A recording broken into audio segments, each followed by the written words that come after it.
Hey folks, Aaron here. I have a builder's choice instrument to show you today. This is a tenor ukulele, and it's got a spruce top and a maple back and sides. And spruce and maple is one of my favorite combinations. I recommend it to customers all the time.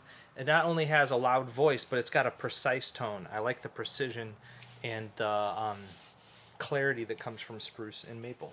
So this maple is a beautiful quarter sawn set that I got from a violin maker many years ago, and the spruce is from our friend Craig. He and his dad got this from Vancouver Island about 35 years ago, I think. Same with the spruce neck, a little pistachio stripe down the center, pistachio fretboard head plate bridge and binding on this one. I like the pistachio as a binding too. Yeah, and it's pretty awesome.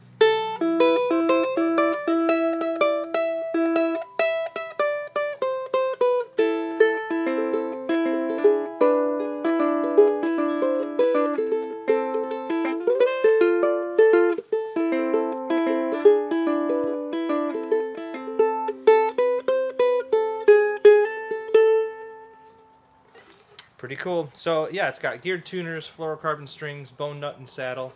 It's got a K&K pickup in it. And I really love, this is a great example too, where like it's got 5 coats of my normal finish on it, so it's plenty well protected, but the finish I use is thin enough that you can really feel the texture of the wood as well, and I'm just really proud of that. So this is number 713, about to go up on the website. Cheers.